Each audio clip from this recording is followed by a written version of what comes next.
शांति। आज 16 अक्टूबर 2025 की बाबा की साकार वाणी है। बाबा कहते हैं, मीठे बच्चे एकांत में बैठ अब ऐसा अभ्यास करो जो अनुभव हो मैं शरीर से भिन्न आत्मा हूँ। इसको ही जीते जी मरना कहा जाता है। आज का प्रश्न है, एकांत का अर्थ क्या है? एकांत में बैठ तुमको कौन सा अनुभव करना है? उत्तर में बाबा कहते हैं, एकांत का अर्थ है एक की याद में इस शरीर का अंत हो। अर्थात एकांत में बैठ ऐसा अनुभव करो कि मैं आत्मा इस शरीर इस चमड़े को छोड़ बाबा के पास जाती हूँ।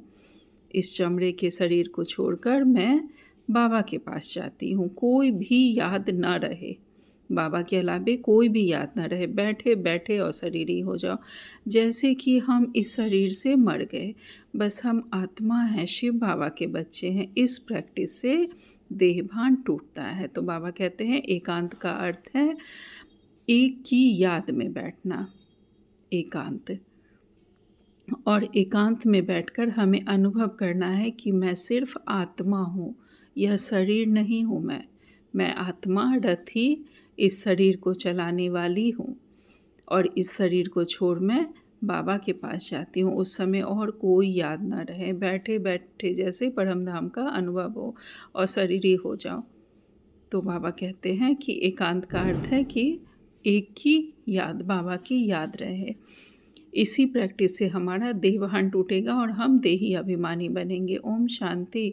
आज धारणा के लिए मुख्य सार में बाबा ने पहली पॉइंट कही है, विचार सागर मंथन कर अच्छे अच्छे रत्न निकालने हैं। ज्ञान के बहुत अच्छे रत्न हमें निकालने हैं और कमाई जमा करनी है। सच्चा सच्चा खुदाई खिदमतगार बनकर सेवा करनी है।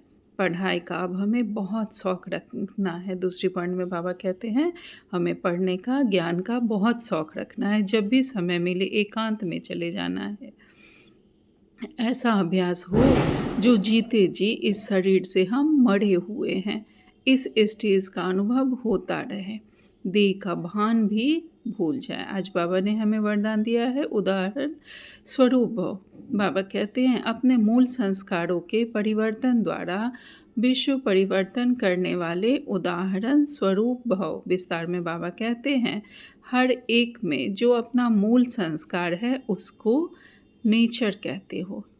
जो हमारा बेसिक नेचर है उसे ही हम नेचर कहते हैं। जो हमारा संस्कार होता है उसको नेचर कहते हैं। तो बाबा कहते हैं, जो समय प्रति समय आगे बढ़ने में रुकावट डालता है, तो जो हमारा कलयुगी संस्कार है वो हमें आगे बढ़ने में रुकावट डालता है, उस मूल संस्कार का परिवर्तन करने वाले उदाहरण स्वरूप बनो, तब संपूर्ण विश्व का परिवर्तन होगा।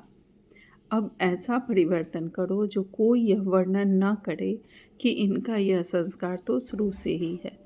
जब परसेंटेज में अंश मात्र भी कोई पुराना संस्कार दिखाई न दे, वर्णन न हो, तब कहेंगे संपूर्ण परिवर्तन के उदाहरण स्वरूप हैं। स्लोगन में बाबा ने कहा है, अप्रयत्न का समय बीत गया, इसलिए दिल से प्रतिज्ञा कर जीवन परिवर्तन करो। अब हमें अपना जीवन परिवर्तन करना है, इसकी हमें प्रतिज्ञा करनी है, दृढ़ संकल्प करना है।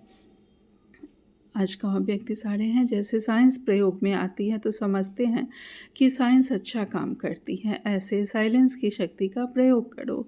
इसके लिए एकाग्रता का अभ्यास बढ़ाओ। एकाग्रता का मूल आधार है मन की कंट्रोलिंग पावर, जिससे मनोबल बढ़ता है। इसके लिए एकांत वासी बनो।